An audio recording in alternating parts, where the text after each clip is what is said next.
In this video, we're going to be introducing the concept of arc length. So we're going to start, as we frequently do, by sort of drawing a generic looking function in here. Here we have y is equal to f of x. We'll mark off x equals a and x equals b. So rather than talking about the area that's underneath this curve, what we're actually saying is if I were to take the actual function itself and take this portion from x equals a to x equals b and straighten it out, how long would the length of that arc be? Now with that in mind, we're going to start this the same way that we've been doing lots and lots of things in Calc 2, which is let's break it up into a bunch of little tiny subintervals. And on each of these, we are going to approximate the length using a straight line segment. So what I'm going to do is just take one of these guys and expand it, blow it up so that we can see it a little bit better. So what we're seeing here is essentially something that is going to be approximated using a straight line segment. As long as we're keeping a nice consistent delta x throughout each of these intervals, we can refer to that length there as delta x. Now, frequently, we're going to see s used for arc length because of all of the s's that are in the phrase arc length. So we can refer to this guy as delta s sub I. Now, the reason I'm throwing the subscript on there is because delta s could potentially change from interval to interval, depending on how, steep the line segment is, as it were. Additionally, we can also refer to this as a change in y, and that will also change from interval to interval, depending on whether it's decreasing, increasing, etc. Now, these three quantities here are going to be related by the Pythagorean theorem. So delta x, quantity squared, plus delta y sub I, quantity squared, is going to be equal to delta s sub I, quantity squared. So what we do is we solve for delta s sub I so that we can sum a whole bunch of these.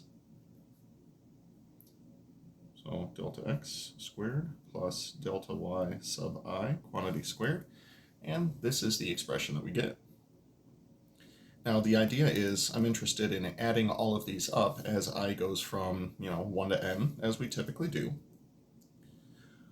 Now, what I'm going to do here is going to be kind of odd in terms of algebra, but what I'm going to do is underneath the radical, I'm going to factor out a delta x quantity squared. That's going to change my delta x quantity squared into just a 1, and then this guy right here is going to wind up being delta y sub I divided by delta x quantity squared. Then I can actually apply the square root to the square that we just factored out. A short one set of parentheses here. And we wind up with this lovely looking expression right here. So we'll cut that off there. This is going to be multiplied by delta x. Now, what we'll do is the typical thing. We'll allow the number of subintervals to increase and increase and increase. And what we'll wind up with is a formula for our arc length. So formula for arc length is going to be equal to, let's add all of these things up, so from I equals 1 to n, and then we'll take a limit as n goes to infinity, as we typically do, of 1 plus change in y over the change in x, quantity squared, times delta x. Now typically when something in calc starts with the limit as n goes to infinity of the sum from I equals 1 to n, that is about to turn into a definite integral. And that is definitely what we're going to see here.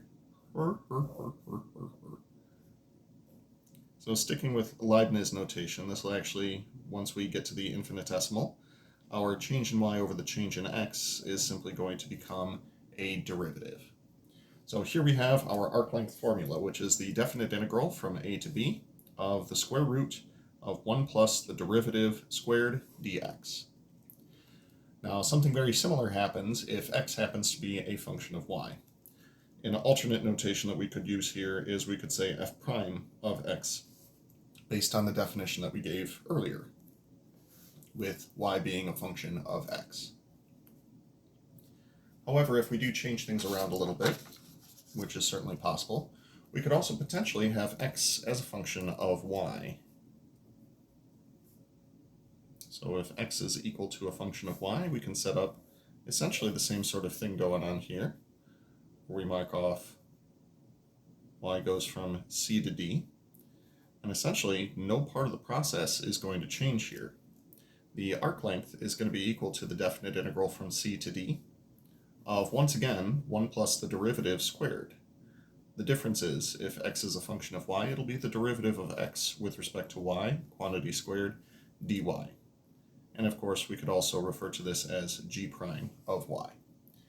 Now, there are going to be some instances where it's more advantageous to express x as a function of y rather than y as a function of x, and we'll run through some of those examples in our videos to come.